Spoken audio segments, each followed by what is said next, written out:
All right. So we are live. We're going to wait for a few people to join us, but we are joined by some pilots to talk about what's going on with the aviation industry. We're seeing a lot of headlines and recent news stories about extreme turbulence. We know that Boeing has had some issues. Some people are saying if it's a Boeing, I ain't going. Which, how feasible is this really? We've had another pilot just joining us now, so let me add him to the stage. Hello. Hello.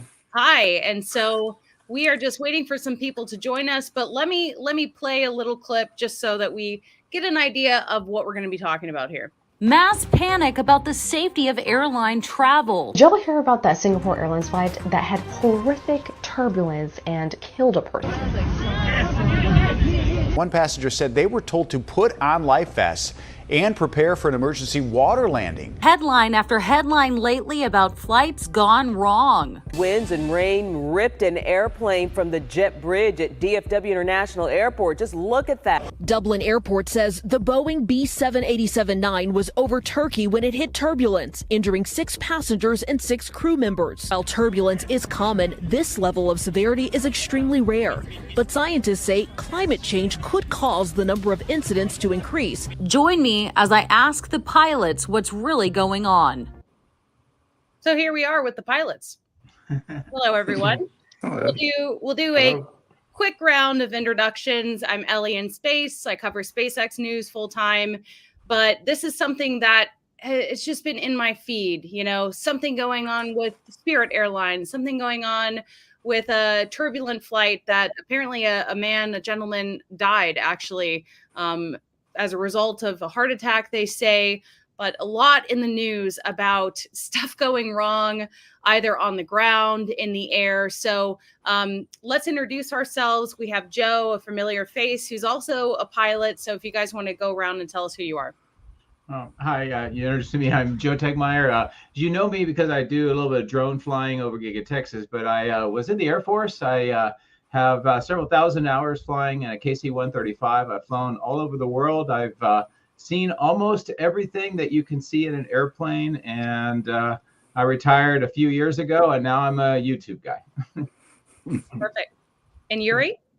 Yes, hi, my name is Yuri.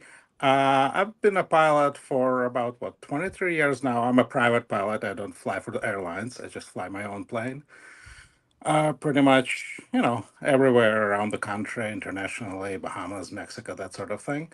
So I guess I can provide a general aviation perspective here as opposed to the airline perspective. But, we fly in the same airspace, follow the same rules, deal with the same type of issues. Right. And finally, Matthew. Matthew, yes. Hi. I've been flying Boeings for the last 25 years for an airline called Transavia. It's the daughter of KLM, based in Amsterdam. So that's my experience in commercial aviation. Well, let's start with you, Matthew, and this notion of if it's Boeing, I ain't going. A lot of concern, a lot of maybe anxiety for some people. You know, we had the Alaska Airlines incident with the door coming off. What do you say about, the state of Boeing airplanes? I think most of the problems that Boeing has is with the 737 MAX lately. Been all over the news, so they had some mishaps with that. But I don't fly that type. I fly the previous version, the next generation, which hasn't had these issues. But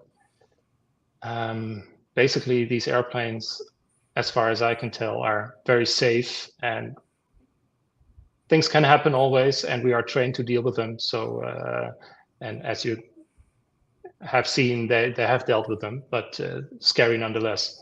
Right. To lose a door, for example. Yeah, definitely. Well, a lot of my viewers know I am sort of an anxious flyer. And one of the things that really jacks up my limbic system is any amount of turbulence. So seeing these headlines of this extreme sort of severe turbulence, multiple people being injured, it's happened twice now in just the past week. What do you guys feel about, the turbulence, is it getting worse, or is this just something that's kind of being overhyped? I haven't noticed it getting worse, to be honest. Probably it has gotten more attention lately, but where I'm flying in Europe, I haven't noticed that it has really gotten worse. I don't know about you guys. Yeah, I would agree. I would say that, we live in a world right now where there's a lot of people on social media. There's a lot of access to information, whether it's accurate or not. And, a person that posts on social media is like having a giant megaphone, and it can over amplify what is actually going on. And I agree with what Matthias said. And did I get that right, Matthias? Yeah, it's Matthias, but call me Matthew. That's easier. But I agree with what you're Hard saying. to pronounce. Yeah. Turbulence, clear air turbulence, a lot of this kind of stuff is not new. It's been around for quite some time. And, overall, I would say, just as far as aircraft aviation safety, if you look at, say, the 1960s to now, we are far and away much safer than we used to be. And, it's unfortunate when something happens, but I think we need to put into context just how many millions of miles of flying, how many aircraft are flying, how many are per day. The rates are much lower than what it would seem by looking on social media. Yeah, I would agree with that. I think that turbulence is the most overrated thing. It's kind of funny because the passengers seem to be mostly concerned about turbulence. For pilots, turbulence is a mild annoyance. Like I cannot think of a situation where a plane just fell apart, crashed because of the turbulence. It's just comfort. It's just uncomfortable. Turbulence can be dangerous when you get in thunderstorms and places like that. But for just ordinary flying, it's just a comfort issue, nothing else. What would you guys say? Let's talk about that Singapore to London flight with the extreme turbulence, several people injured, one man deceased. Apparently, he might have had a heart attack, but some people apparently are needing potential, spinal surgery due to this. The idea that maybe those people weren't wearing seatbelts. Break that incident down if you can. Cool. Personally, years I've been flying, I've experienced severe turbulence only once for a short period, and we were prepared for it. So everybody would sit down and had their seatbelt on, and it was like a 20-second event, and that was it. But what has happened to Singapore Airlines probably was much worse than that, and people weren't prepared for it. And I think the worst accidents happen when we don't wear your seatbelt. Yeah. So. Yeah, exactly. Listen to your captain when he says, put on the seatbelts, put on the seatbelts. Exactly. And more specifically, when the captain says the crew should sit down, then you really pay attention, right? Yeah. Because if the crew is walking around, it's probably still okay. But if the crew is sitting down, put the seatbelts on. Well, exactly. I recently flew back from Japan, and about 2 hours in, the crew was up and about serving us meals, and the turbulence got pretty bad, and they had to kind of hold on to the chairs in the aisles. So still something that makes me nervous, but we do have a super chat from Michael Maxey. He wants to know, are these airline mishaps with Boeing and other airlines a result of lack of maintenance or lapses in inspections? I'd say that's a really great question, because, when you look at incidences with aircraft, you need to kind of look deeper into what was the root cause. Is it a design issue? Is it a maintenance issue? Is it just an issue? So that's why whenever something happens, you have an investigation, and they kind of try to figure that out. And, I know that we're kind of talking about Boeing because it's been in the news and stuff a lot, but, most of the incidents that are happening, with the exception of a few pretty marquee ones like, a door, that kind of thing, most of them seem to be later down the road, and it may be related to maintenance or some other issue with the aircraft. And I think it's important to be able to track that down too, so that you can figure out where to solve that issue. I would think that a large number of what we hear or people interpret and put out on social media is probably not necessarily design flaws per se, although there have been some. But I think a lot of it is down the road, and it has to do with who owns the aircraft, who's doing the maintenance, and that kind of thing. At least that's my opinion. Right. Agreed. Yeah. Yeah, I would agree. Not all the issues are the same. For the lay people, it seems like, oh, there's a door fell out, and there's that and that. They all may be caused by totally different issues. Like, the door is most likely the manufacturing issue. That door is not supposed to be maintained. It's hidden. It should be permanently. It's a permanent plug. It wasn't an actual door. It's a plug. So it should have been installed once, bolted down. Never really needs attention, but it wasn't. And so that was just a manufacturer defect. Then you have the design defects. So Boeing. Boeing got into a lot of trouble with those two crashes that happened a few years back, outside of the U.S., of course, one in Asia and one in Africa, I think. And that was a pretty serious design issue. I don't know, we probably don't want to go in a lot of detail here, but basically Boeing cut some corners on the certification. They should have informed the pilots about the changes that they made, and they didn't. And so when the system malfunctioned, pilots didn't know how to deal with that, and that's what caused the crashes. I think those crashes would not have happened if that was U.S. pilots flying in the U.S. But outside of the country, it's training is a little different, and people probably just didn't know how to react, and that happened. So there's a lot of different things, and they should not all be piled in one bucket. Well, we do have another super chat with a question. There is a theory of the turbulence being felt by airlines in Africa or Western European air corridor due to cloud seeding in the Middle East. Is this a myth? I think it is. Yeah. You heard the story after the floods in Dubai. You heard all these myths that this is all caused by this cloud seeding. I haven't seen any proof of that. I know that they're doing it, but as far as I know, the cloud seeding is just to get the water out of the clouds onto the ground, but not to cause all these huge thunderstorms. So I don't know how much effect the cloud seeding has on creating these huge thunderstorms that Dubai had a visit of. No, cloud seeding, I don't see it as an issue at all. Yeah, I may be wrong on this, but most of the cloud seeding, when it does make clouds to try to generate rain, is probably in the middle to upper 20,000 feet range or so. But a lot of the really strong, clear air turbulence, the potential for that, especially with jet stream movements and so forth, that tends to be higher altitude than that. So I don't really see that connection. And also, as he just mentioned, it tends to be very localized. We're talking about a small area in the world. And when we're talking about jet streams, it's crossing large sections of the earth. And the movement of the jet stream, and whether it's compacted into certain areas and having rapid changes, or if it's spread out, that is a big contributor to turbulence. Right. Well, we do have another super chat, and this is kind of something I wanted to bring up. Is climate change to blame? We're seeing, big news organizations saying, well, experts are, saying it's going to get way worse. The turbulence you feel today is going to be only amplified by climate change and global warming. Do you believe that is true?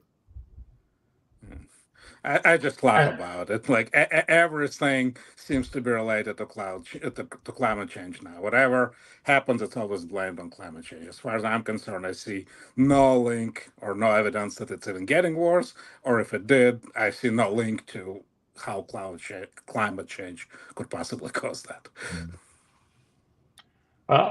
I've read an article that says that due to climate change, apparently the jet streams are more erratic.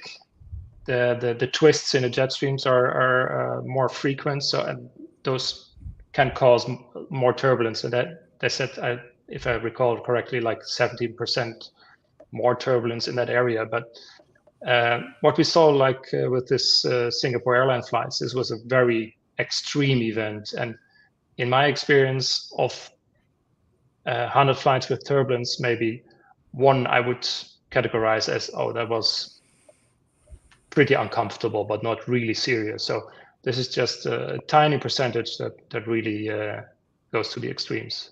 Yeah, I agree. There may be impacts. It may be small. I just don't know that we can just say climate change and it's making it worse, and we're going to expect it to get worse. I just don't see it working exactly that way. I would also add, and I don't want to, this is not controversial, but it is part of the whole thing, is if you get into clear air turbulence or it's pretty bad, if you don't take the right steps to control the aircraft, you can exacerbate that as well. And I don't know if that happened on the Singapore thing or not, and that's not what I'm saying.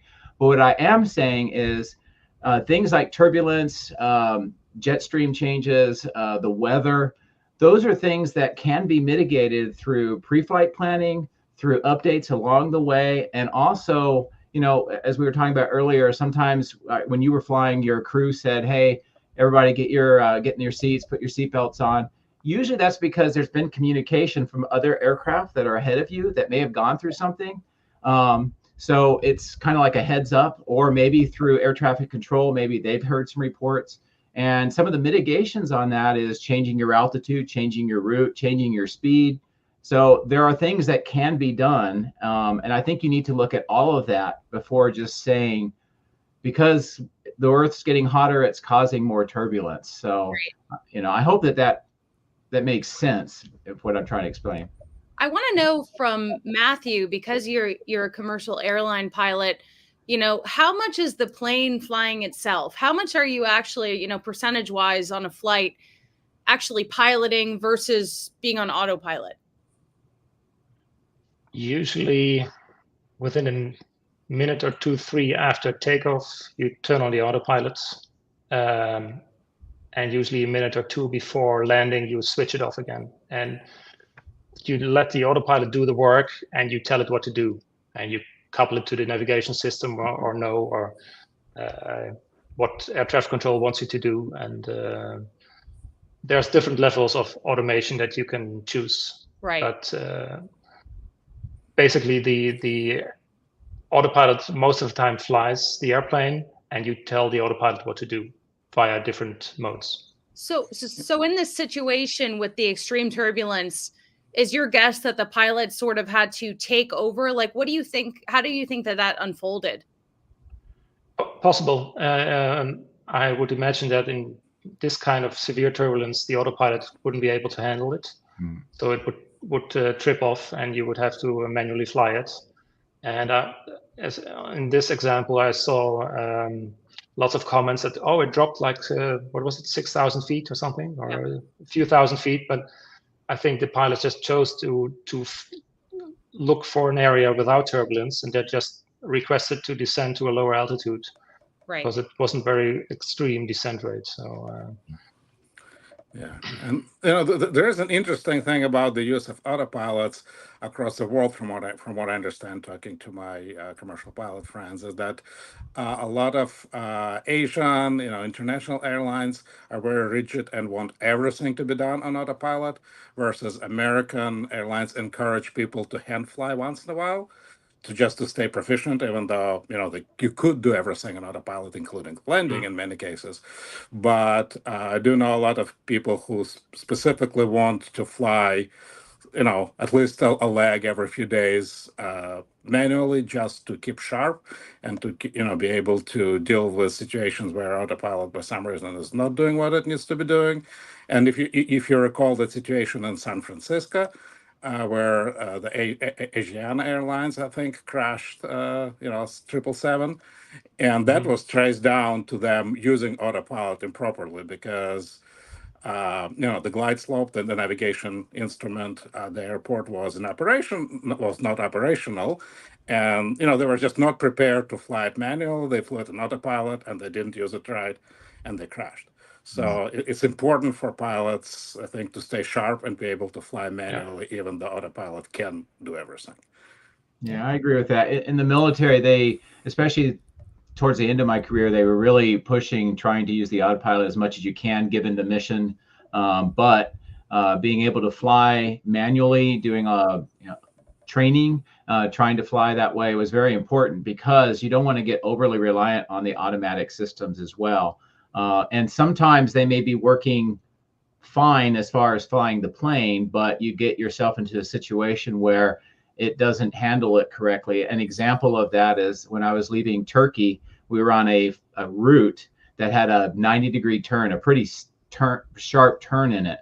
And at the speed that we were at, the altitude that we were at, the weight that we were, the autopilot wanted to do that turn, to stay on the route, but that was too steep of a turn. So we got into high speed buffet. So I recognized that was going to happen. So you disconnect the autopilot and make sure you're not doing that. So, certain autopilots, some of them may be better than others, but there are circumstances where you kind of have to understand what's going on with the flight too, and when to trust your automatic systems and when not to. And, part of the reason I wanted to have this discussion, we're seeing a lot of videos of, crazy incidents with planes. We're also hearing claims that they're understaffed. There aren't enough air traffic controllers. We're going to, have underqualified pilots because there's a pilot shortage. So they're going to reduce the amount of training that people need. We have planes that are, breaking down. Is there truth to any of that? Well, especially since COVID, I noticed there's staff shortage everywhere. But regarding air traffic controllers in Europe, if we have a shortage in staff, there's a reduction in the airflow in the capacity of the air traffic.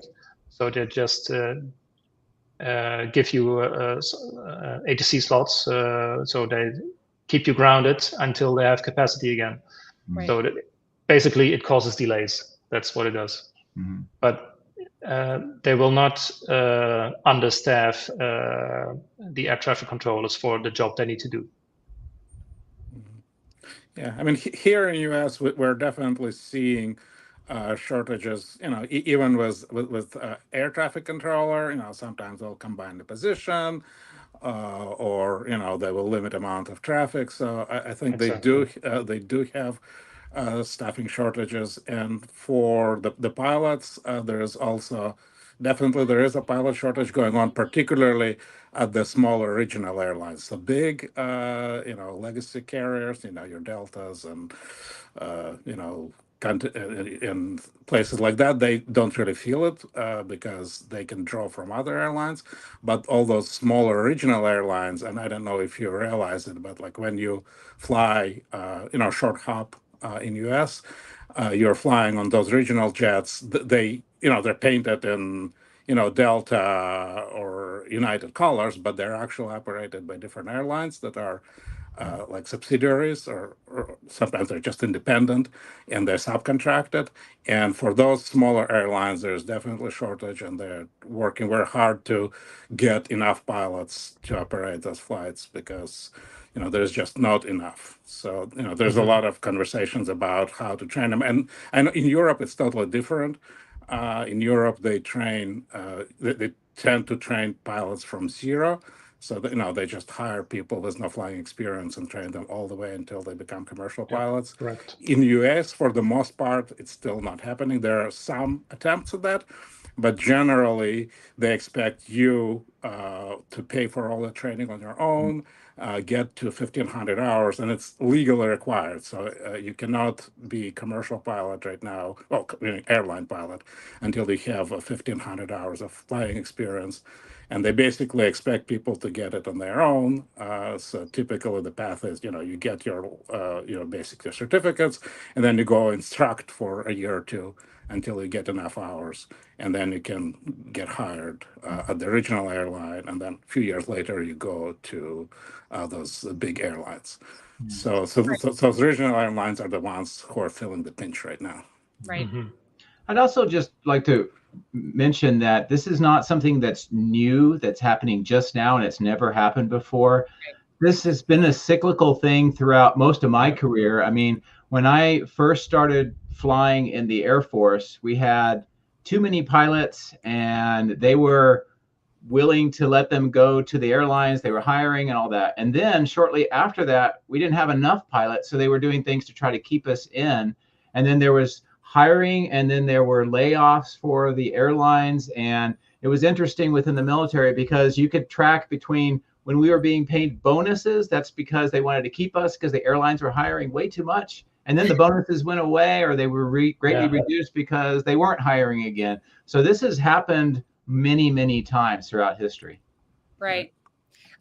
Here's a good question from Ross that kind of leads into what I want to say next. What do you think the role of the mainstream media is in reporting flight safety incidents, precautionary or alarmist? And in that clip I showed you, they talked about a potential water landing that didn't happen. So as a journalist, I worked in TV news. It's really what is newsworthy and not. When you see a story like that being reported and shared and people panicking over it, is that really worth covering?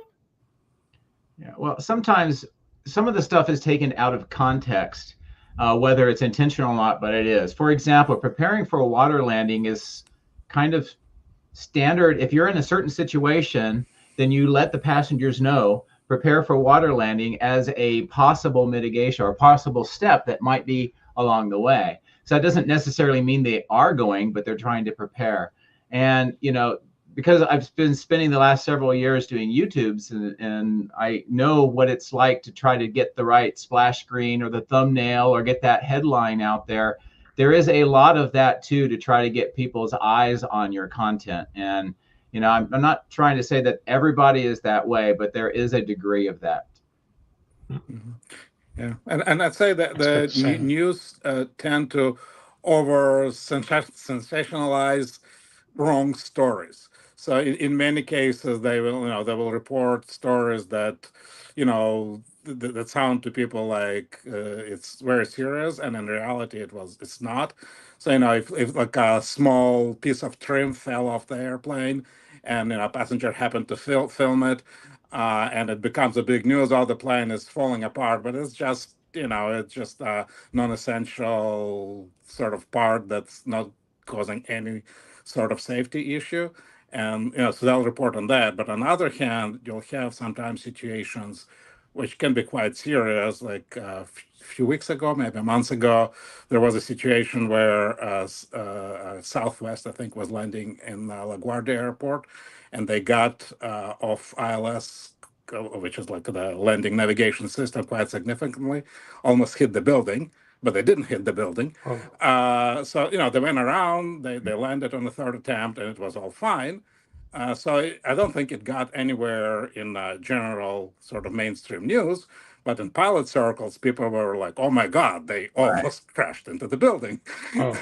So that's the problem with the media; they look at wrong things. Right, something like that, or a taxiing incident where you run into something for pilots that's like, "What the? How did that happen?" Where you don't hear a whole lot about that in the media. Yeah. But some of these stories, that people are focusing on, do you just roll your eyes when you see that being covered? Or do you think that it's important to bring attention to something like a possible water landing that never happened? Yeah. Like I said, mostly we roll our eyes because things that they cover are wrong things, are not the things that really would have mattered. Yeah. Right. Have you ever gone to a movie and it's about something that you actually know a lot about, and you're watching the movie and you're like, that'll never happen? Yeah. That's kind of the way it works. Right. This is a pretty spicy question, but Rasmus wants to know, could it be environmental sabotage trying to get people to stop flying?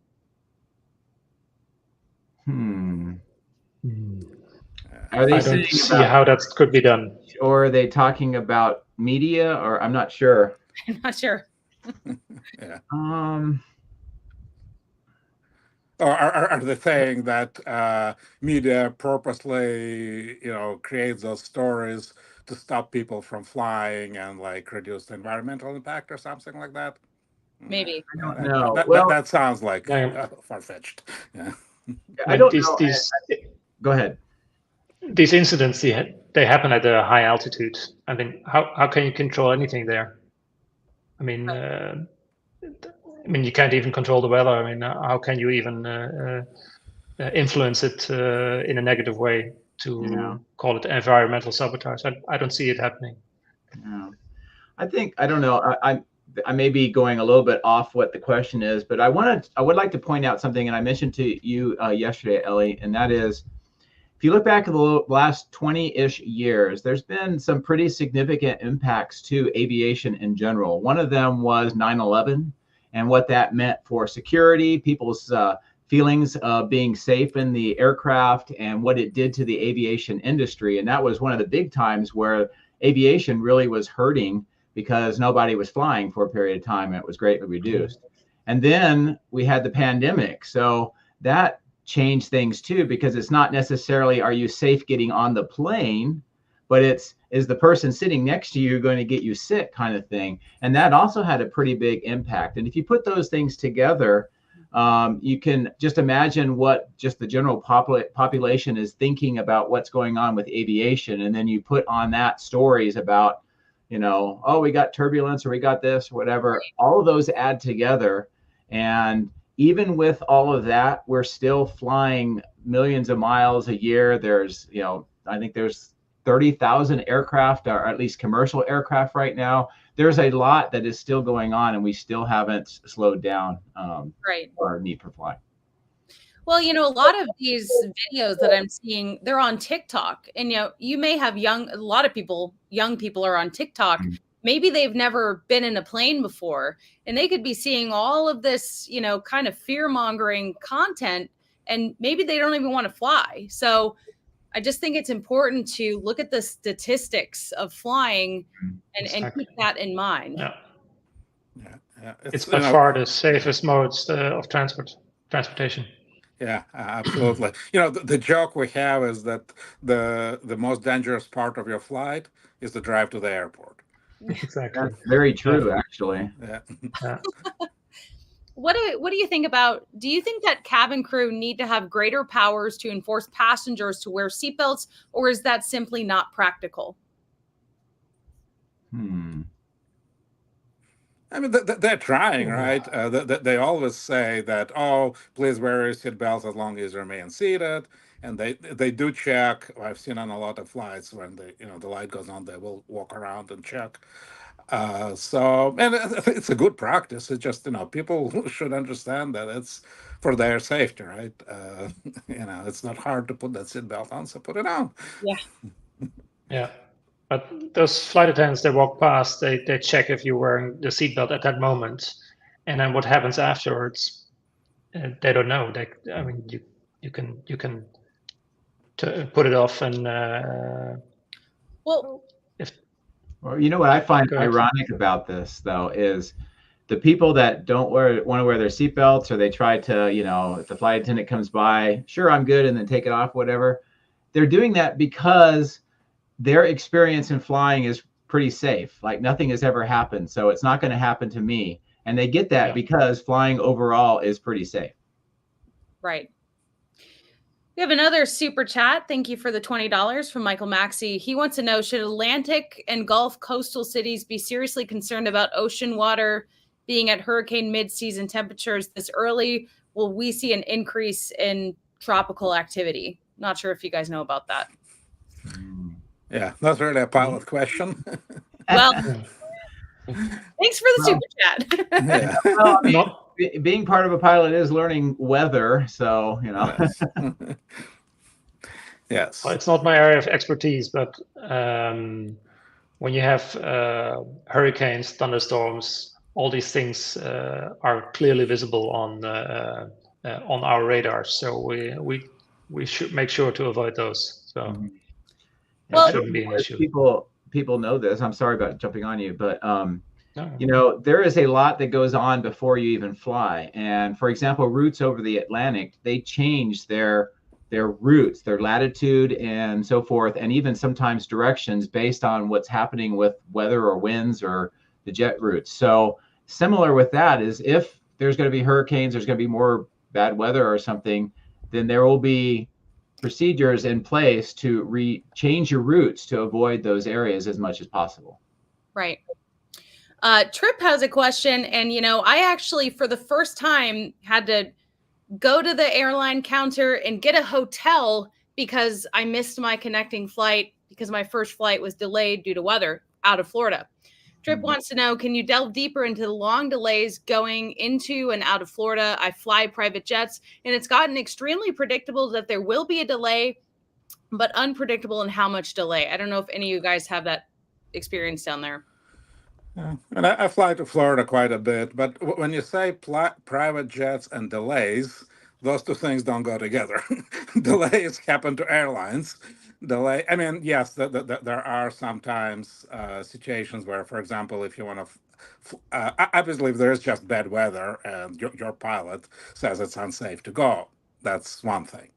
But just air traffic delays for private jets are few and far between.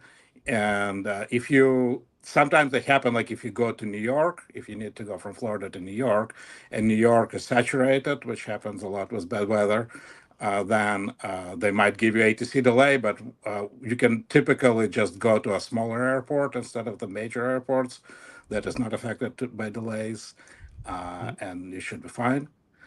But generally, I would say yes, Florida and New York are two locations in America that are really, really saturated with air traffic. So whenever there is a sort of a weather delay that happens in one place, it usually affects almost the whole East Coast because of the saturation of the airspace. Yeah. Well, my question for you, since you fly in Florida a lot, is the question didn't actually say weather. I guess we're assuming that it is, but what about just the density of air traffic alone? Is that what he may be getting at? Have you seen problems with air routes being full, or they just can't manage the airflow? Like I said, Florida and New York, obviously. I mean, I don't fly a lot on the West Coast, so I can't talk about that. But on East Coast, New York obviously is very busy. And if there is some sort of weather issue, if there's strong wind and they can't land certain runways in New York airports, it throws a big monkey wrench, and things start getting backed up. So New York is the worst, but Florida is also pretty overloaded with air traffic. But it's still manageable. As long as there's not a major weather issue. Weather issues is what really creates problems. Well, and as Bimmer Geezer points out, and thank you for the very generous $50 super chat, weather is getting to be a big issue. It took him over 20 hours to fly from Omaha to Dulles Airport. That is crazy. So is weather, in your opinion, becoming a bigger issue for delays? From my side, I would say the weather might be becoming a bigger issue, but it's not because the weather is getting worse. It's because there's more traffic. So, in the past, I don't think weather is changing. I have seen no evidence that, the weather is getting worse. But if there's more traffic trying to get through the same gap between two thunderstorms, obviously, you're going to get delays because there's just too much traffic and not enough airspace. What do you guys think? I haven't noticed any change in the intensity of the weather in Europe. Maybe it's gotten more erratic than 20 years ago, but it's still the same intensity of weather. But would you say you've had to, have more delays because of extra traffic, or not much on your end? No, the traffic is by far the biggest factor, and air traffic delays, the air traffic controllers. And there's something else to consider too, because from a passenger standpoint, if you see that you're having delays, it's very frustrating. You hear it may be weather or something like that, but you have to consider that airlines they have hubs and they have places where they have to go. And then if the aircraft in that location, it may not even be close to you, But if they have some issues that causes delays, then it ripples throughout the whole system. And we see that here often in the United States, especially when we get into like the winter months, where all of a sudden up in, say, Colorado, a bunch of planes get stuck in Denver because of a snowstorm, and it affects everything in Texas and Arizona and New Mexico and all of those areas. And it is weather, but it's really about how the hub system works and where they need to land and dispatch aircraft from. So, and that is kind of related to the density of how many aircraft that we're trying to fly and how many places. There's another part of that too, is that, he was talking earlier about regional aircraft, smaller aircraft going place to place. We used to have a lot more of that going on, but they've cut back on some of that. So now a lot of aircraft have to go more to hubs, and then it exacerbates that problem. Right. All right. Yeah, and here's a pro tip for people trying to beat the airline delays: go on morning flights, because the delays snowball through the day. If you get delayed in one place, then every subsequent flight is going to get delayed. So morning flights have the best chance to get where they need to go. That's a good point, because the flight that I was actually had to spend the night in Dallas was a 7 p.m. flight out of Florida. So you might be right on that. What about for just if you don't want to, experience turbulence, what is the best time of day to fly, or does that really just not apply? Yeah, I like to fly earlier in the morning.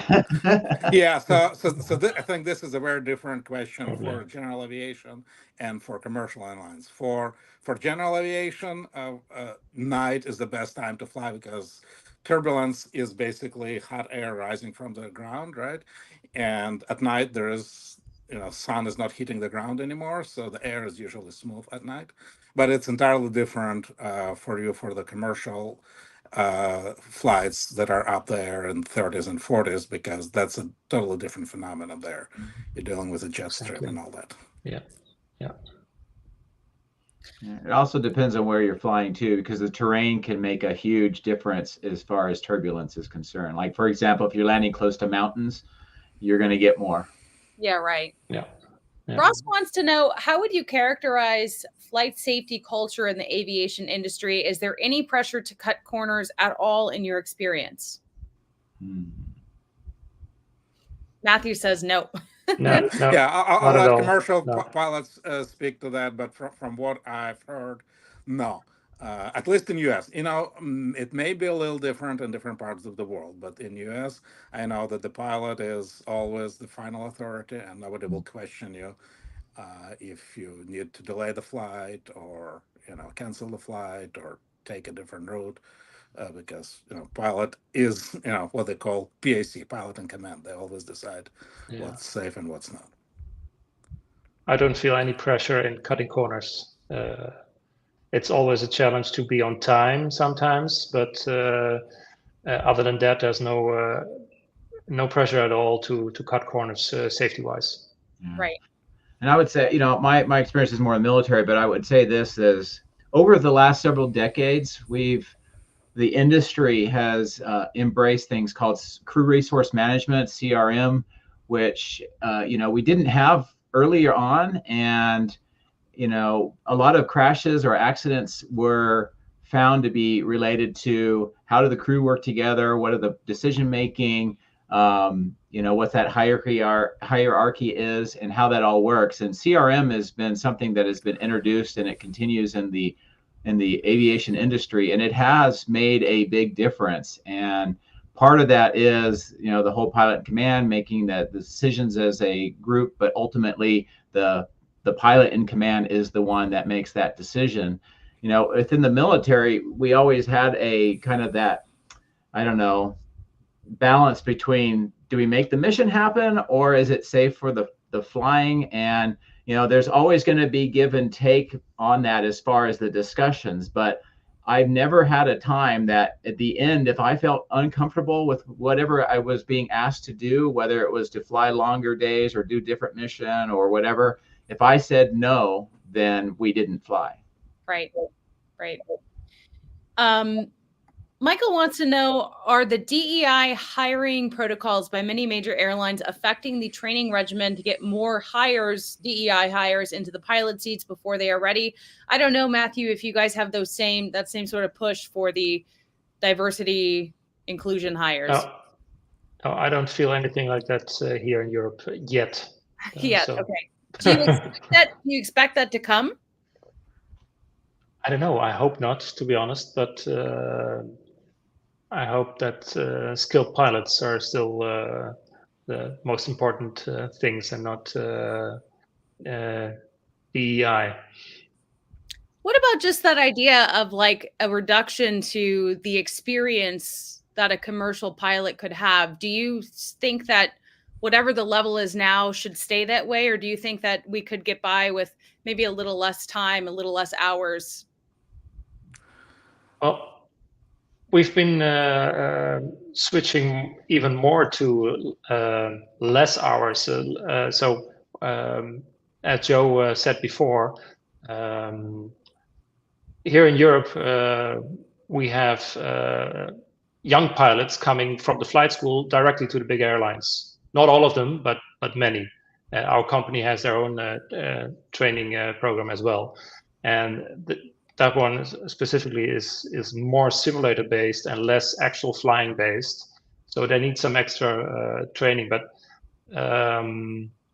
I've been flying a lot with these guys lately, and they really know their stuff.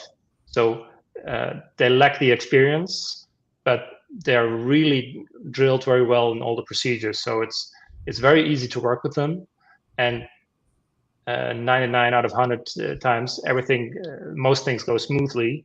And at the moments that you really need to take charge, you take charge. I mean, but it's not a big deal. So even the least trained pilots are trained very well to the standards that are very safe.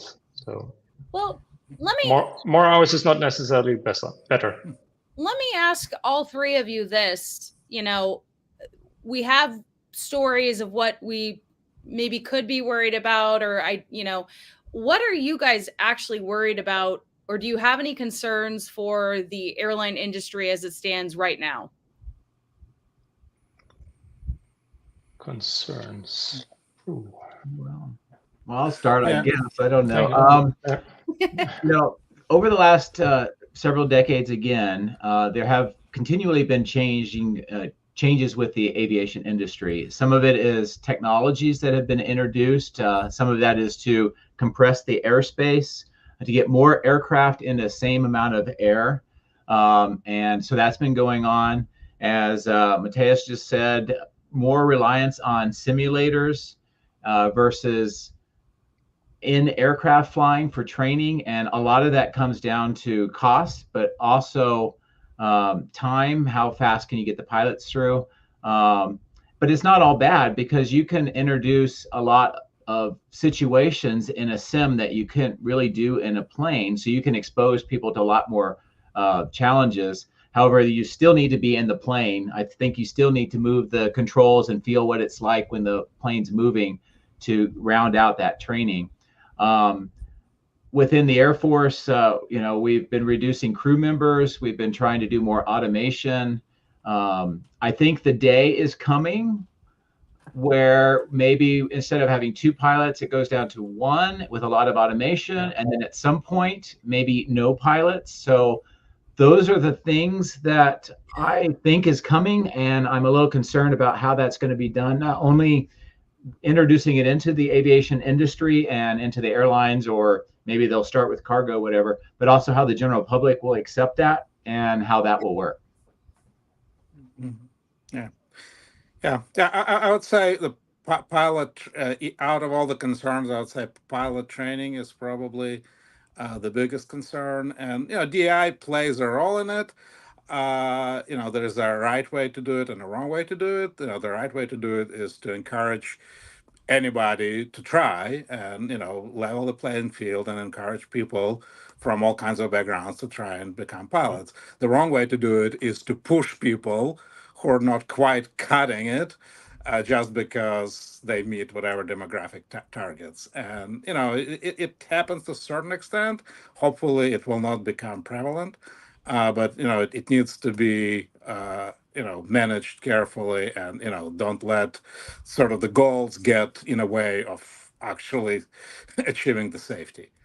And then yes, there's a big philosophical difference between how it's done in Europe and how it's done in the United States. Matt was just talking about the people who are going to the commercial airlines right out of training. It works out in most cases, but there have been cases where it gets a little dicey. You all know about the Air France 447, but in US, I think it's important for people to actually do some flying as a PAC, as a pilot in command, on a smaller plane before they get into the airlines, because you just get that experience of decision making and dealing with unexpected and dealing with sort of stressful situations before you're in charge of the airliner. So, I would want to see people have that experience before they get in the cockpit.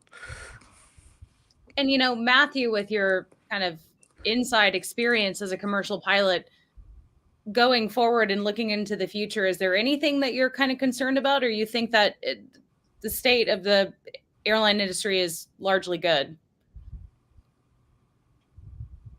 I think Boeing has some challenges, but they'll probably manage in the future. And as Joe said, I think AI is the next big thing that's gonna start replacing one of the two pilots on the flight deck in the future. But once an aircraft is built, it's gonna fly for 20, 30 years, and you can't change the hardware just to remove one pilot. So all the aircraft that are being built now probably going to fly with two pilots for the rest of the existence of the airframe. Right. So it'll be a slow, a gradual. So that probably the airlines at some point will I don't know, maybe they build a new type that can fly with one or two pilots, and they have AI included or whatever. But it's not going to delete one pilot overnight. Well, tell me this idea of, moving just to one pilot. How much do you rely on having an additional pilot with you? I think it's crucial, because we all make mistakes. So we are trained to work together, and there's a reason this system is so safe. Is because we have these procedures in place, and we challenge each other, and we, on the critical parts, we make calculations separately and we compare them. So we root out all the mistakes we make on a daily basis. Every flight I make mistakes, and my first officer says, hey, what about this, or shouldn't it be like this, or you forgot this, and the same goes for him. He makes mistakes, but together with all the procedures in place, it's a very safe environment to. Right. What about, great success is something that a lot of people are saying. Like I said, if it's Boeing, I ain't going. He says, I will never fly again with Boeing. First of all, I think this is not super feasible. Sometimes you're on an Airbus, a lot of times you're on a Boeing. What would you say to people that are maybe apprehensive or just don't like this idea of going on a Boeing? Good luck. Yeah. I'd say it's a huge overreaction. Yes, things happened with Boeing. Yeah, they did make some mistakes. That situation was that MCAS, the system I talked about earlier, is definitely a big mistake on Boeing part. But also a lot of things that do happen with Boeing have nothing to do with Boeing. It could be something related to maintenance. It could be related to pilot error. So overall, I have no hesitation on getting on Boeing flight. Yeah. Not to make people feel worse, but Airbus also had some issues with pilot control of the aircraft, causing crashes too, and they overcame that. So there's not one company that is so much better than everybody else. And, you know, when you make a flight reservation, I think, I'm not sure, but I think it's hard to be able to say, I'm only going to fly on an Airbus and I won't accept any other ticket. Yeah, right. Well, But I would also just trust, I mean, the airlines are, I mean, obviously they're in business to make money and everything, but they need to make sure their passengers are safe, their crew are safe. And, you know, they have a lot of procedures that are not going to let a plane fly with passengers if it's not safe. So, well, I'm Exactly. in a fear of flying Reddit group, and, you know, pilots chime in and they point out, you know, the pilots are on the plane too. Like no one's going to be careless or reckless. No one wants, you know. usually they're the first one at the scene of the crash. Right. I think the hesitation, though, with Boeing, at least as of recently, is due to that door plug, is due to we've seen some whistleblowers suddenly die. I think 2 of them at this point. So I think that is kind of what people are pointing to, not necessarily the MAX crashes that happened a few years ago. That's at least my interpretation of sort of the hesitancy around Boeing. Yeah, I mean, it's probably falls into the conspiracy theory realm. So, you know, not to say that things couldn't have happened, but this is pretty far-fetched to think that, you know, Boeing is killing off the witnesses or whatever. It's just a little too far out there. We hope. Yeah, we hope, exactly. Yeah. Well, it is sad for me because I spent my entire career flying KC-135, which is a Boeing aircraft, and you know that the reputation is not as good as it used to be. I mean, we used to say in Boeing we trust, you know, so that has gone away to some degree, and you know there are incidents that have caused that, and it's a reputation that they need to work hard to get back. And you know, their company, they're going to realize that, and they're going to do the steps that are needed to be done. I mean, do you think that they deserve the criticism that they're getting? Have they dropped the ball? Do you think they're actually trying to improve their reputation? I think they're going to have to. I mean, there's no question about that. They're in this situation now. They're going to have to, and I think they will. But it's going to take time. You know, trust is not something that you earn back easily. Yeah, absolutely. Yeah, they definitely did lose their way a little bit, but hopefully they're working now to get it back. And a question that I actually thought of Michael Maxey again with the super chat: how will the development of flying cars and other vehicles have an effect or detrimental effect on the large passenger airlines in the future? Well, flying cars are not going to happen in any reasonable future, and the reason for that is you know, when you make a flying car, you get not a very good car and not a very good plane, because those two things really don't go together well. Yeah. But this whole urban mobility system that they're working on, you know, the Joby and a couple of other companies that are building those electric multicopters. The drones you get to fly in. Yeah, exactly. Yeah. Kind of like big drones. I think it's very promising. I would love to see that come to fruition. Living in New York City and dealing with this traffic every day, it would be really nice to have that. You know, a 15-minute hop to anywhere in the city. It will take a long time, not so much to design the vehicle, but you would have to basically redesign the airspace for this to happen. You know, we can barely land a few hundred airliners in a day in New York airports, and now we're talking about thousands of these things buzzing around. So it will take a lot to actually create an airspace where they can operate.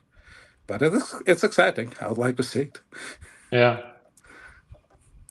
Well, if there's a market for it, then the airspace will be redesigned and there will be procedures that will be put into it. It's just, you know, how big is that market and how much is the demand for people to want to do that? But I would also say, since we are in Ellie in space, that there is a lot of stuff that is going on within the air, the atmosphere, which would include rockets that are flying a lot more frequently now. And at least in the United States, the FAA in itself is having to really look at how they do regulations, how they regulate all of this various air traffic. And we can only imagine it getting even more densely packed. So this is an issue that maybe the time has come, and they're going to have to be looking at all of these various new ways of being in the airspace. Well, and I would guess, I mean, I'm not familiar with flying cars very much yet, but do you think that they would have a much lower cruising altitude? I guess it depends. Flying cars, they definitely, yeah.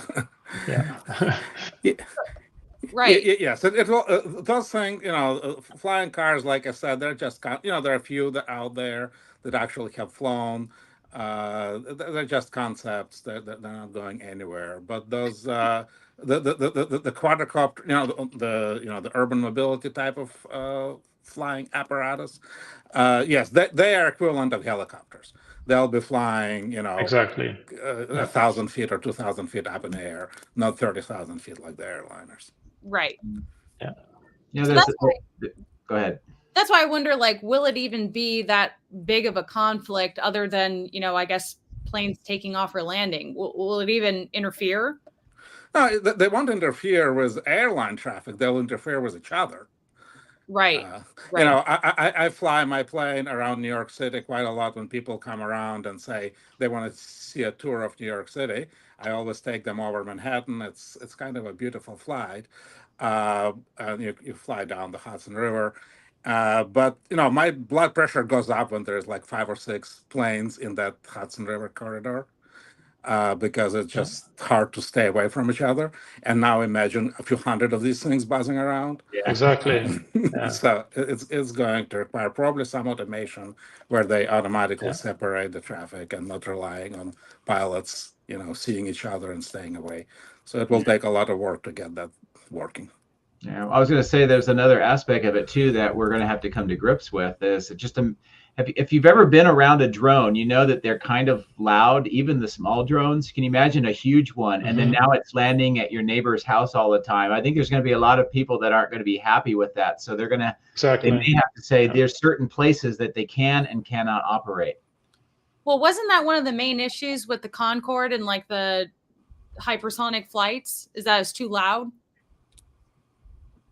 The sonic boom, you mean? Yeah. Sonic booms, yeah. That's a whole separate discussion, supersonic transport. They're actually trying to bring it back. It's there's we can spend a lot of time talking about that. There is a company working on a new supersonic transport. Well, so it might actually come back. You guys can comment if you want me to interview people and make a whole separate discussion about that. But Vimmer Geezer, another super chat, great subject, great chat, and great contributors. Somehow we've made it over an hour with almost 1,000 people watching already. Wow. Platforms.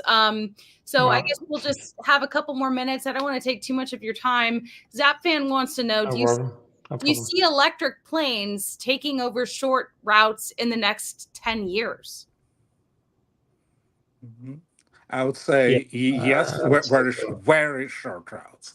So, things like, Cape Cod to Nantucket, all those things up in, on the East Coast in Seattle, they have, those seaplanes flying around, very short hops. Yeah. So you can do it right now. I think your endurance, can be 15, 20 minutes. As long as the flight is 15, 20 minutes, then yes. But anything more than that will take a whole new battery technology that's not there yet. Yeah, I think it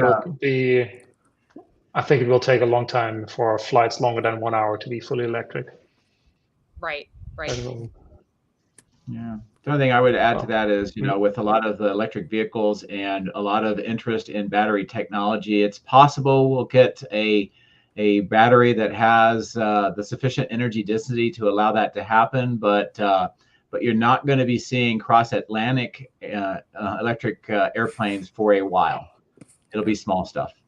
Well, let me ask the pilots in the room, one of the benefits of Starship or, milestones that they want to have is point to point travel. So this idea that, you could go from New York to London in a Starship in record time. When do you guys think that will happen? And I mean, what do you think are the challenges with that concept? Yeah, we should get Elon in the space to talk about that. Exactly. Yeah. Ellie, you have been to these launches of Starship? Yes. Yes. Was it loud? It was fairly, it was loud. Yes. Yeah. So I think that's the biggest challenge. I don't. I imagine having those. No. I think the biggest challenge is convincing people to get in it. Maybe, yes. I guess, how difficult would that flight profile be? Let's say you wanted to go to New York to London via Starship versus, a typical commercial airline. How much different would that look? It would be considerably. I mean, first of all, you'd be going considerably higher. It'd be more like a parabolic kind of trajectory where you go up really high, coast, and then come back down. It would be way outside of the normal airspace, with the exception of the takeoff and landing part. You would definitely need to have infrastructure at both the takeoff and the landing place to be able to support that. Not very many places would have that. And as Matea said, the sound is going to be an issue. So probably offshore, which means then you need to get the passengers from there to their destination. So that last mile thing will still be there even with that. The other thing, I know the military has been talking about possible Starship uses for doing that very thing, maybe taking supplies to a location or so forth. I honestly struggle a little bit with that use case because unless you're going to a permissive environment that has the infrastructure, if you're going to go to a non-permissive, maybe like a combat zone or whatever, rockets, their trajectory, even though they may be fast, is pretty predictable.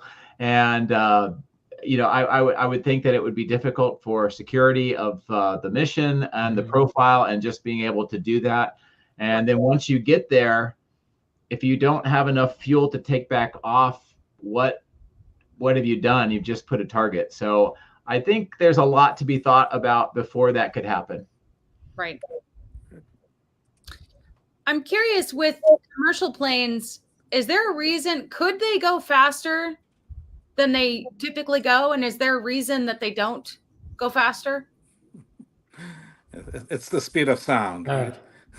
Right now, the limitation is speed of sound, or Mach number, as they call it, right? So right now, all the airlines are, about Mach 0.8, 0.85? So we're approaching speed of sound. And going over the speed of sound is a whole entire ballgame. It takes, a lot of different technology, and that's what the Concorde and supersonic transport are.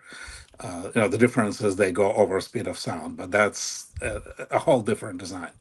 So, regular planes not going to get much faster than that. I guess I ask because I've heard that like private jets typically do fly faster. Is that true or not? Yes, but very little. A little bit.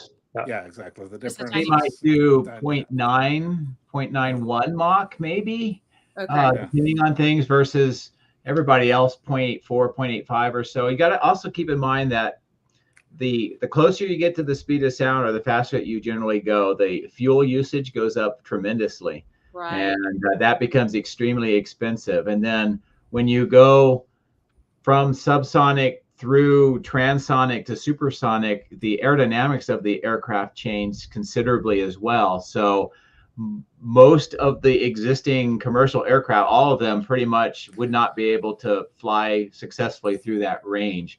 I've flown supersonic, so I know what that feels like. And by the way, you don't get different colors through the sky and all that stuff. It's just the plane reacts differently. You can actually feel it.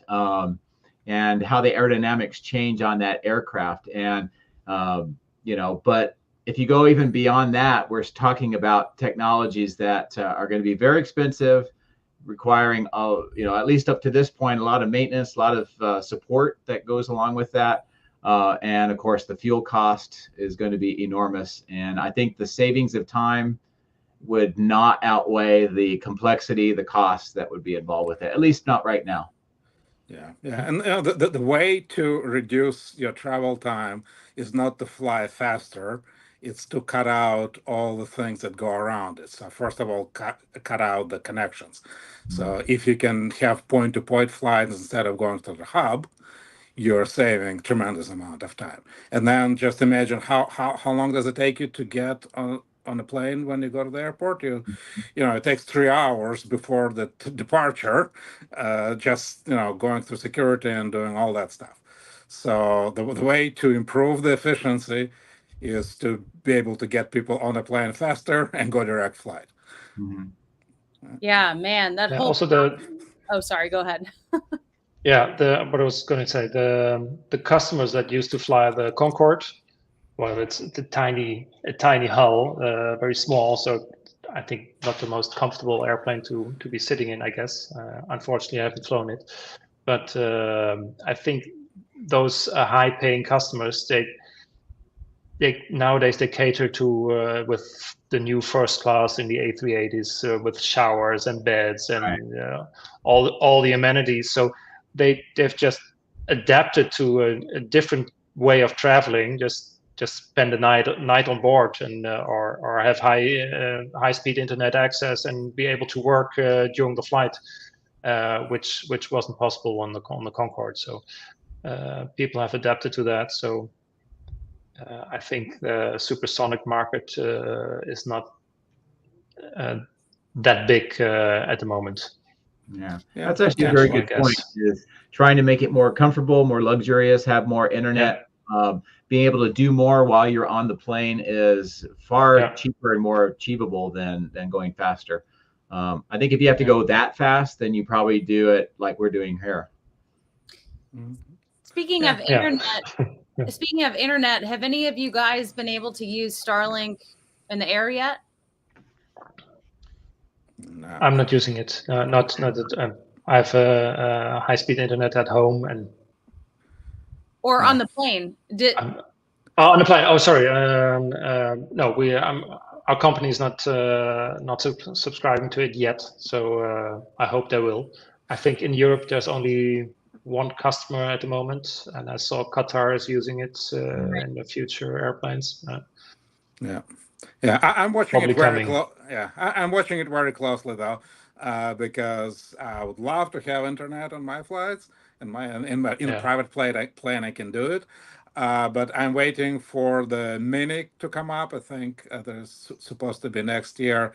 They should have something coming out with a small antenna, and if I can just toss it on a glare shield and use the internet in flight, it's going to be a beautiful thing.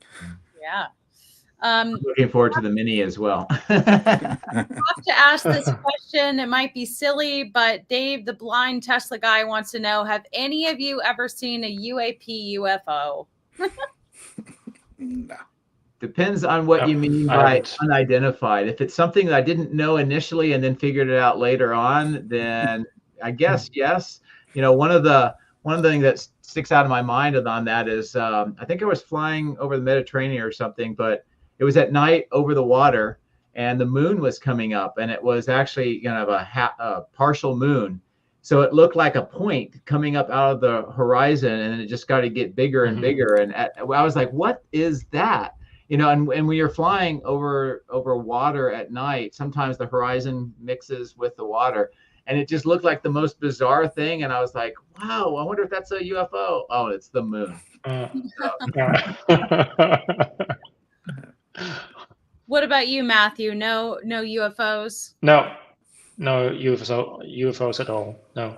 Usually there's an explanation for something you don't understand, and then you think you see something moving, and then it's a satellite at night or some other reflection. But no, I haven't seen any UFOs yet. Yep. Sorry. Better luck next time for the people. Another thing that's pretty cool is sometime in the water at night you see algae glowing, and that can look kind of spectacular. kind of like bioluminescent, right? Exactly. Right. Well, is there anything else you guys wanted to add that I didn't ask you? This has been a very interesting kind of spontaneous conversation. I appreciate all of you guys coming on, and hopefully, I don't know, people learn something. Yeah, absolutely. Thanks for putting it together. It was fun. Yeah. It was fun. Thanks for having me. Yeah. Anything Great to talk to you as well. Any final statements, or, you know? No, I think flying it's outstanding. I've obviously had a great career with it. I enjoy it. I'm wearing the Let's Go Flying right now. I think that people who have maybe never flown but may be concerned or they have misconceptions about it, go fly. Go get an airplane, see what it's actually like, get that experience before you draw any conclusions. Yeah, absolutely. That's actually what my message was going to be is for all the nervous flyers like that, like Ellie, go fly in a small plane. Because when you sit there, exactly, you think, oh, I'm afraid of flying in that big aircraft. How am I going to go get into that small plane? The reality is, I've taken many people flying, and it's a totally different experience when you sit there in the back of an airliner and it's shaking and it's making strange noises and you don't know what's going on. The people get scared when they're sitting right next to me. They can have beautiful visibility. They see everything around. They see that I'm flying and I'm comfortable and everything is well and I can explain what's going on. They relax, and after that, you know, they feel much more comfortable even going back on a big plane. Yeah, that's great advice. True. Awesome. And do a zero-G flight sometime. Those are really great. Oh, yeah. I would love that. I have done it, and I have failed because I threw up all over myself. I was going to say the vomit comet. It was definitely, yes, yeah. It's a real. It's that nickname for a reason. You know, ironically, you flew out of Florida, right? Yeah. And we were talking earlier about the density of air traffic in Florida and the effects that it has. And I think it actually affected your flight because your flight path was truncated and you had a lot more turns than normal when they were talking about that.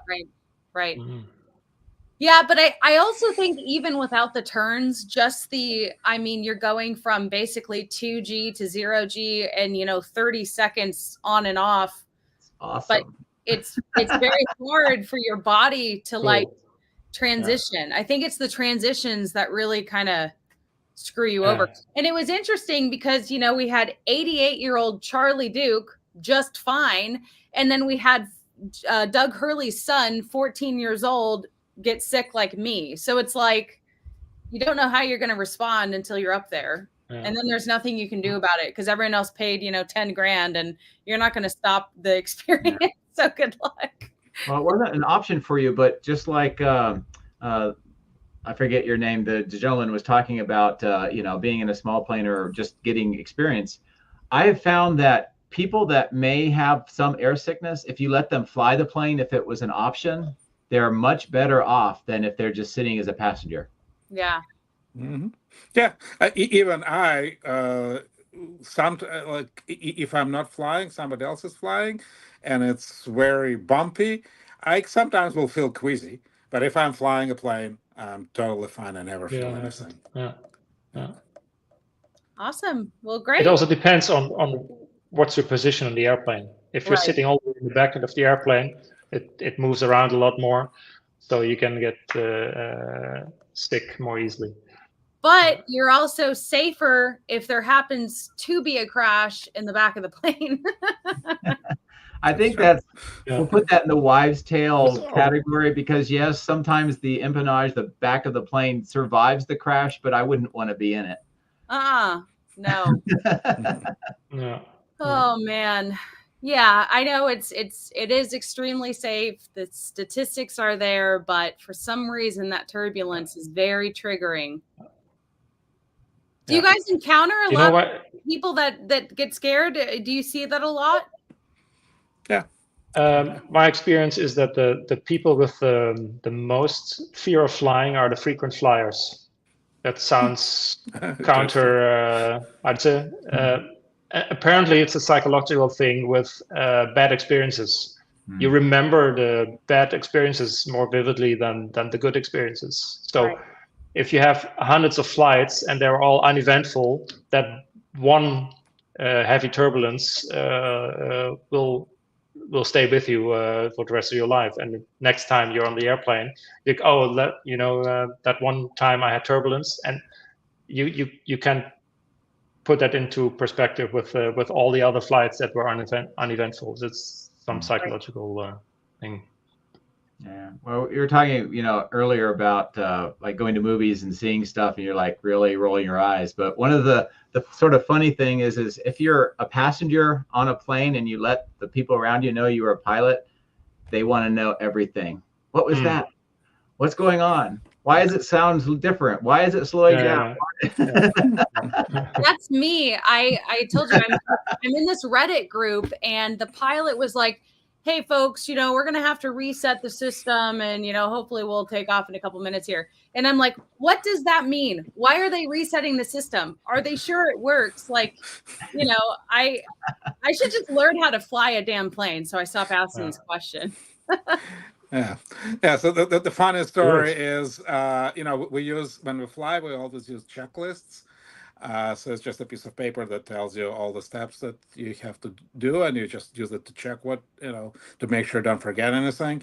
And, we'll get I had a passenger in my plane, and so we're getting ready to fly, and I take a checklist and start, going off the checklist, and it's like, oh my God, you're reading the manual? You don't know how to fly the thing? Oh my God. Oh, funny. I do think it's important, though, for people who have seen the very turbulent flight that made headlines recently, it still landed.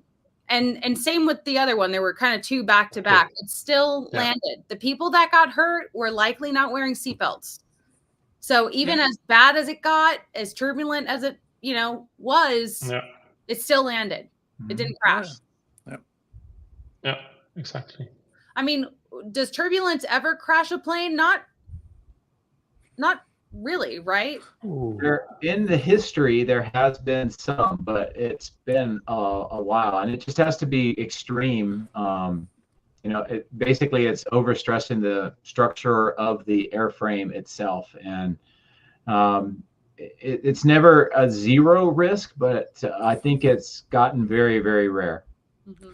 Yeah. The only cases I can think of is where turbulence is associated with a thunderstorm, because you definitely don't want to fly into the thunderstorm, because the turbulence in the thunderstorm can be extreme, and that can cause problems. Well, let me ask you this, because I was flying the other night to Dallas, and we were flying pretty close to a thunderstorm. I saw lightning. That's fine. Through the clouds. So is it really that easy just to navigate it? There's still thunderstorms going on around you. Yeah. I mean, we can usually navigate visually. We can just see them for most part. And of course, the airliners have something that we don't have, which is a radar. So you guys in airliners can see exactly where things are. You just use that to navigate. Right. You can paint the thunderstorms, and then there's like shadows too. If it's really a strong thunderstorm between you and something else, you'll see shadows. But there's ways of doing that. Also, just to remind or let you know that at nighttime things appear closer than they are. So you may have thought that you were closer to the thunderstorm than you actually were. Well, what about, that was my first time seeing lightning from the air. What if we got struck by lightning? Big deal or not? Not really. Not really. In the short term, not. No. I've flown through certain circumstances where we get so much static electricity on the aircraft, we get something called St. Elmo's fire coming up over the windscreen. Cool. That's really cool. It's like that, those balls that you buy that have the lightning coming up, and if you touch it, it comes up to your fingers. It's just like that. Oh wow! And awesome. the whole screen, the windscreen can light up like that. That's cool. Yeah. Well, Michael has another super chat. The safest seat during a plane crash is the black box. Which isn't black, it's orange. Yeah. And unfortunately, you're not built as strong as a black box. Right. Box will be fine. You. He also says the most dangerous part of thunderstorms is sudden, severe downbursts that crashed a plane in Dallas 30 years ago. Yeah, I think he's talking about Downdraft. Yeah. Yeah.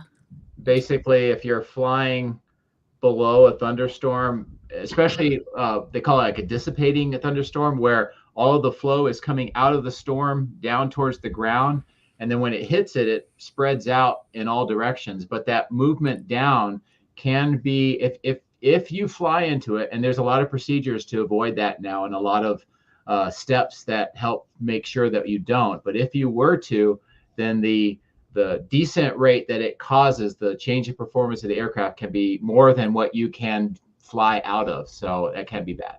Yep. Is it true that takeoff and landing are actually the most dangerous parts? Yes. Yes. Which one's harder?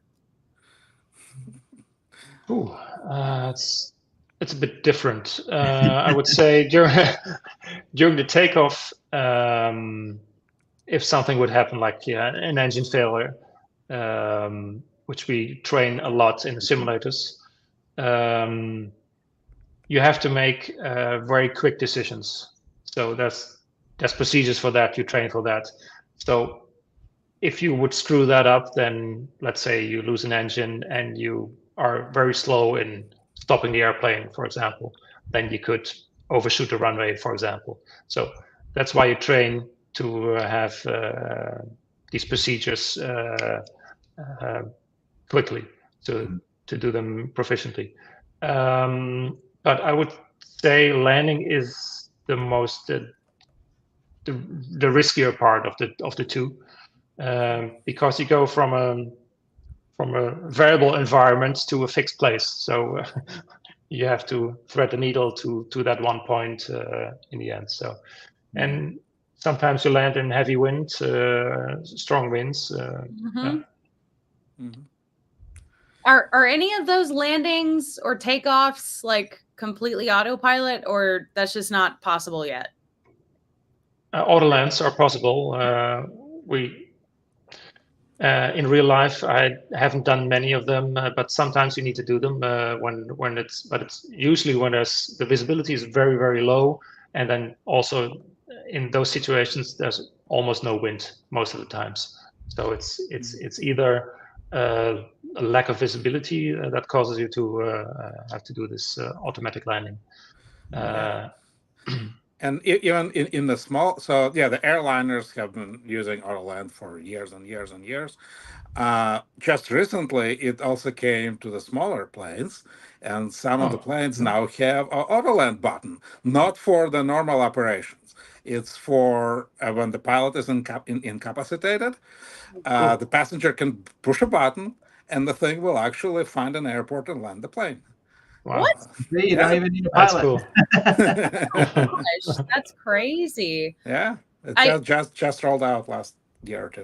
Well, Nice. I'm sure you saw that story about that one passenger who had to like basically learn how to land the plane with help of air traffic control because it had a medical emergency. Yeah, that happened. Yeah, it can't be that hard, right? Sure. I'm sure it's very hard. What is your least favorite condition to fly in? It could be rain, it could be snow, it could be extremely hot weather. What do you hate or not like? They're all different, I guess, but being like in somewhere it's super hot, like I spent a lot of time in the Middle East, and that's just not fun because your energy is just sapped from you because it's so hot. The performance of the aircraft is so bad. It's hot inside. It takes a while. At least with the planes I flew, you had to have either an APU, auxiliary power unit, or engines running to even get cooling into the plane. So it could get extremely hot inside, and that's just not comfortable. I've also been at Grand Forks, North Dakota, flying when it was minus 80, and that was not fun either. Minus 80? Yeah, that's wind chill. I mean, the ambient was probably minus 30 and then wind chill. But we had an an index that we would use for like the maintainers or us. It was the skin freeze index, and if it was below a certain amount, I forget what it was like your skin freezes, unprotected skin freezes instantaneously. Wow. Yeah. I'm surprised you could fly in that. That's insane. Yeah, I thought so too. I mean, when you try to start a jet engine in that cold of a temperature, they do not like it at all. And you get a lot of smoke coming off of them, and it looks like they're all on fire. And I was just going, what is going on? Esma wants to know, when you talk about the Middle East, where exactly are you talking about? Every region has different weather. From some places I can't say, all the way through Turkey to Qatar, Kuwait, Saudi Arabia, and other places. Okay. Oh, man. All right. Well, you guys, it's been an hour and a half somehow. Already. Thank you again for doing this. Thank you to everyone who watched. I hope that you enjoyed it. I really do appreciate our guest speakers, the pilots, the experts. You're welcome. And yeah, thank you for watching. All right. Thank you, everybody. Thanks for